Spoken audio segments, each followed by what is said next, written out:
Welcome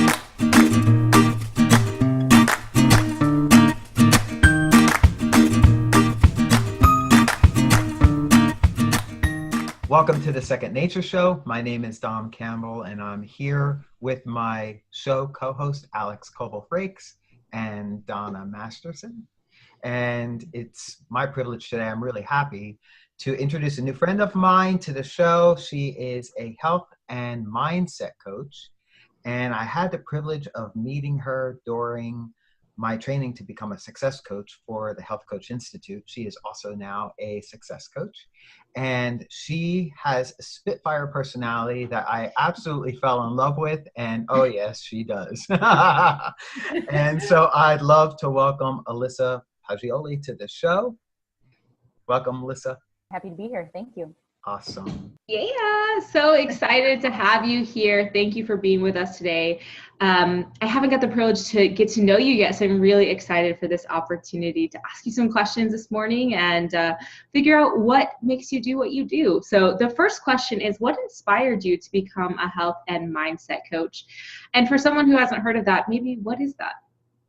Yeah, great. So I originally went to college, to be a health and education teacher. I've always been passionate in people's well-being, their overall realm of healthy lifestyle. And I graduated with health promotion and business, and I wanted to go into corporate as a wellness coordinator. I was very passionate about knowing that corporate America is a high stress, but highly impactful place in the United States to be directing our society and our way of living.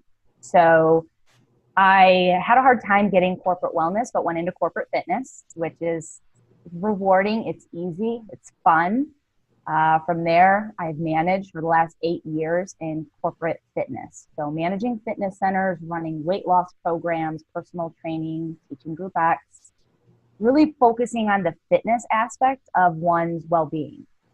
And it was my time as a personal trainer, the one-on-one sessions, and listening to these senior execs, executive assistants, and the struggle of feeling whole, I'll say. And what I realized is it's the mental and emotional aspect in which people are struggling in today's society. And that's not to say that people only in corporate America are the ones that need help. I believe just identity and the reason, the way in which we are living from a mental, emotional, and spiritual is far, far more important in a fulfilled way of life than just being active. And so I converted my support and my passion into wanting to help the individuals that I was personal training. I wanted to do it in a deeper dimension. Mm-hmm.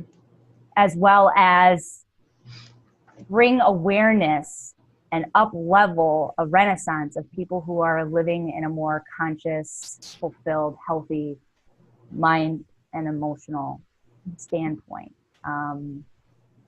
So yeah, that's where I'm at now. Health and mindset. I coach on what it is to be healthy based on who you are. Your life is your life. It's not going to fit into any box of the right diet, the right exercise programming, the right sleep schedule. It's very important to be intentional with your mind, your body, and your soul, the alignment of who you are. And in doing so, mindset coaching is a huge part of that. When coaching you on your mindset, it allows me as a coach to help you get connected to who you are year to date, as well as establish a stronger foundation to your connection of that which is greater. It changes your ability to live from level 1 consciousness to victimhood to level 4 consciousness of ascension, of creation. And in doing so, it doesn't matter if you're going to the gym or not. You're just living a badass life. I love that. So what is that how does that inspiration impact your own health and wellness? Impact the way that you show up in your life? Great question. Yeah. So it's helped me curb. I'm the middle of 5 girls and I grew up on a farm. So coaching in itself, living healthy has been always a passion of mine, as well as an understanding that when I don't take care of myself, I'm not well. And so it holds me accountable in how I show up for my clients, as well as taking a health standpoint as a way for me to connect to who I am and what I am. It's not about going and checking off exercise as a daily task. It's about really being able to feel into myself, understand where I'm at today, seeing how far I can push myself. It's a deeper dimension of being able to connect with myself in the way I want my clients to. So from an integrity standpoint and an advocacy standpoint, it really holds me true to practice what I preach. That is awesome. That is fantastic. So how did you actually make the jump? And after you were managing a wellness center, how did you actually find health coaching, or what was that connection, that piece that kind of tied it all together? I know you had been doing some of that work in your personal, with your one-on-one clients, but how did you actually make the leap and find, health coaching as like the school that you went through? Yeah. So when it all was coming to surface, I wanted to bring coaching, like health and life coaching, as a service within the corporate fitness centers that I was managing. And surprisingly, it's really fucking hard. You would think that, and like just adding personal training, oh, okay, I don't want personal training, but I want health coaching. I'll pay an incentive for that. Corporations are super resistant to even trying to run pilot programs. So I said, you know what, I'll do what I can. So I originally went to Chek Institute, CHEK, Paul Chek, and I got a holistic lifestyle coach certification first. And don't get me wrong, I love the Chek Institute, but it was overwhelming. I left with I wasn't confident in my ability to help people live an adequate health life. So since I had paid to do that, and I was like, shit, I can't apply this. I don't feel any better than when I started. That's when I found Health Coach Institute. And I just immediately fell in love with the rewiring of habits, being a master of habit change, understanding the deeper dimensions and helping guide people successfully in why they do what they do, and to better understand, live to learn and understand versus live to judge and criticize and self-destruct. And so that's why I got to Health Coach Institute. And to be honest, I just started trickling powerful questions and topics into the sessions, and then had private clients on the side while I managed. So it still had to stay a very private sector of corporate fitness management and teaching group X, as well as then one-on-one help outside of work hours. That's awesome. That's really interesting that you kind of bring up some of the resistance in that structure, because I don't know if either of you have encountered that, but I've reached out to several gyms offering free talks, free workshops, and sometimes just based on the way the structure is built, it's hard to introduce new ideas. So what do you think is the way that as health coaches we can really start to pioneer and help people not be afraid to start to change the system? Do you even have any thoughts about that? Well, it kind of goes with when I've reached out to doctors as well. There's some sort of stigma, I believe, in the world that, even to partner up with a doctor, it's hard. You can't do it. And it's almost as if I almost feel as if there's an underlying certainty that if we heal their clients or their patients, then they won't have a job. When really, people are always going to we're always going to need physicians and doctors at some point in our life. But it's like the reality of having to write less scripts is penalizing for them. And with fitness centers, I think they view it as you're going to help them on a deeper dimension. So then the membership will go down. When in really, if you're thinking from a business serving from love mindset, you would think, oh my gosh, so if you're a doctor or a fitness center, if I actually give my patients or my members a broader experience of what health enriched freedom can feel like, maybe they'll refer and bring people to me to where I'll either stay in practice or have a even higher membership. They don't think that way. Again, because society is a fear-based, selfish world. It's just how it is. We're on level 1. We didn't take that, Alyssa. Yeah, that's my experience right now. That's why I feel so. The answer, I don't know. I have these conversations with even like small boutiques and Lifetime Fitnesses, and they just I don't know if they don't think bigger picture. I don't know what the solution is, but if someone out there knows it, if they could forward it and tell me too, enhance it, yeah, it'd be wonderful. Yeah. Yeah, I think that is on a really good point of this fear, right? So I don't know if maybe there's a way, maybe we can brainstorm this later, guys, but maybe we could like figure out how do we get all of their critter brain on board when we're going in and making these pitches so that people understand and they can see, no, this will actually increase. This actually has the potential to grow your business, like, because if they're living from that place of fear, oh, this is actually going to take away from me. This is going to take away from my family or my revenue or whatever, right? I guess that would be pretty hard to say yes to if they're making that choice from fear. So how do we help them? How do we almost coach them? Well, I've help them approach. and still not allow me to I know this probably sounds like woo woo, or you don't know what this is, and I'm willing to offer you a 90-day sequence or maybe a 6-pack of coaching so you get to experience it, taste it, know what it is, and then determine if it's applicable for your population. I think that's a beautiful idea, Alyssa. It still doesn't work. What a great idea, though. Because they gotta want it. Exactly. And if you offer it and they're not wanting it, it's not gonna work, right? They've got to really want that change, that deeper transformation from within first. Well, and again, with want, I really feel it's belief too, and that's why in my mindset, like a big part of my mindset coaching is your connection to that which is greater. Life can be fucking hard and scary when you feel alone and you are lacking a belief in anything, whether it's the universe, yourself, society. Without belief, there's going to be a real hard time to have a lack of desire to do anything or become anything for anyone.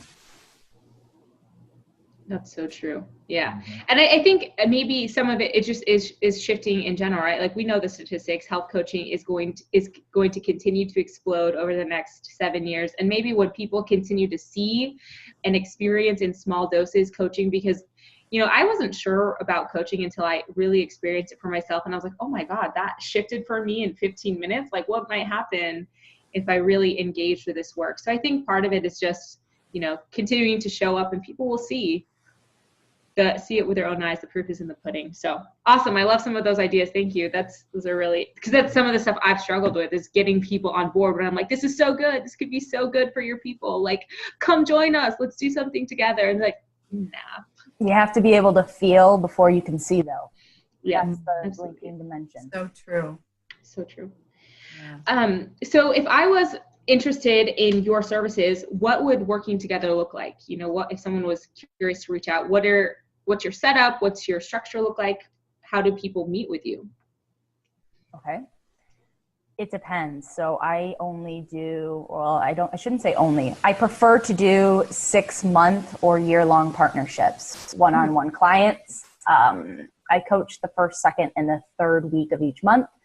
The fourth week is a self-reliance. That's for you to see what comes up. Spend the time that you and I spend usually on a call to do something for you, self-care wise.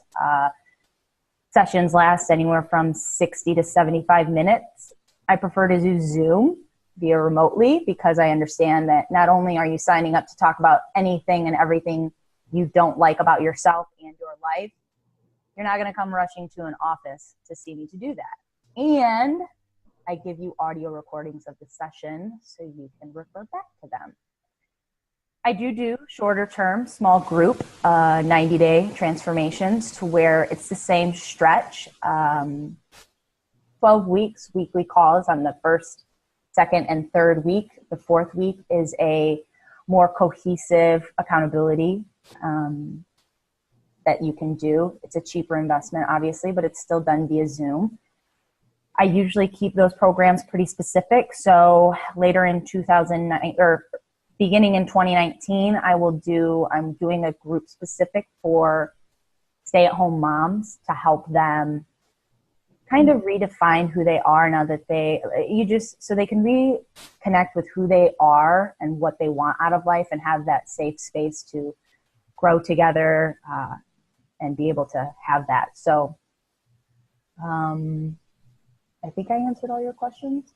Yeah, that's awesome. So people would work with you preferably one-on-one, but there are also some group options, and just really getting that support 3 weeks on, 1 week for integration and deep self-care.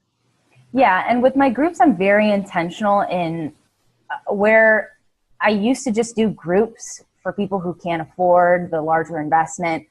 I'm actually very choosy and picky, or I'm picky and choosy with them now. I want to have specific groups based on what you're going through and what's feasible for you. So if you're a stay-at-home parent, I'm likely not going to put you with a senior exec. There's two different lifestyles that go on. Awesome, Alyssa. Thank you so much. So I'm really curious, in your professional opinion, what is something that our listeners could do today? They could start it today to truly up-level their health and wellness. One thing. Only one. Only one. Yeah. To up-level their health and well-being. Something they could start implementing. A gratitude journal. Mm. In the morning, when they wake up, write 3 things that they are grateful for, and then the top 5 priorities for the day. And then before they go to bed, write their 3 wins for the day, and anything that is, I usually do a check-in emotion of how they're feeling, to recap today. If there was one word to describe how I feel, this is that. And then just to release anything, brain dump, whatever else is on the mind so that they can go to sleep. I love that, because there's so much out there. You can have any strategy, you can have any set of tools, you can have any exercise plan or any menu to eat from. But if you can't figure out the mindset piece, if you can't connect it all, it's really hard to implement anything if you're struggling up here. Well, and obviously I'd say meditate, but that's a little woo-woo for people. So everyone can get a damn journal and write down their thoughts and their feelings and feel like they're being, proactive. So that's my type A perfectionist coming out in me. If you would say to meditate, how often would you recommend? How long of a practice? Do you have a favorite meditation tool? Insight app. The which one? The Insight app. Okay. INSIGHT. It's not only changed my life, but it is proven to change my client's life. To answer your original question, I would just start off with where I want to say every day, 3 days a week. Try 3 days a week. If you have to start with 1 minute, do 1 minute. If you can do 5, do 5. The thing I do love about the Insight app, though, is, again, in my coaching, I'm all about teaching you to be intuitive with who you're being and how you're feeling. So I love the Insight app because there's different genres or playlists in what, you get to say I have 0 to 5 minutes or 10 to 13 minutes. You can choose how long. And then you get to choose the category of spirituality or breathing, mantras, self-doubt, confidence, self-love, grief. You get to choose in what aspect should you be could you be helping yourself practice through? Brilliant. So that was a little bonus tip for you guys. And I know the first thing I'm doing after this call is downloading the Insight app. So Me too. For free. for free. Great. Awesome. Thank you. Awesome. So thank you. It has just been a blast to have you today, to get to know you. I'm really curious, do you have any final thoughts or any final thing you'd love to share with our listeners? Yeah, I actually invite people to think less and feel more. And if you're a person that is really proactive in feeling like you have to be productive and go 100 miles an hour, in order to speed up, you must slow down. And so in the process of slowing down to speed up, I invite you to be versus do. Beautiful. Awesome. Thank you so much. Thank you for joining us this week on the Second Nature Show. It has been a pleasure to have you. So I'm curious, where can our listeners find and follow you at? On social media, you can look me up on Facebook or Instagram as Amp Your Journey, AMPUR Journey. LinkedIn and YouTube, it's my name, Alyssa Poggioli. So you want my website, it's ampjourney.com. Awesome. Thank you so much. Dom, where can our listeners find and follow you at? CoachDomCampbell.com, and then the same on Facebook. And Donna, what about you? Donna at desiredstatecoaching.com and Facebook. Awesome. And you can find and follow me on Instagram. I'm Alex, the Fully Aligned Coach, and fullyalignedcoaching.com, and Fully Aligned Coaching on Facebook. And you can find and follow us at the Second Nature Show on Facebook and YouTube, or by emailing secondnatureshow@gmail.com. We would love to answer any questions that come up for you all. And be sure to tune in next week on Friday at 9 a.m. Eastern Standard Time and 7 a.m. Pacific. And remember, if you change your habits, you can change your life. Thanks, guys. Yeah.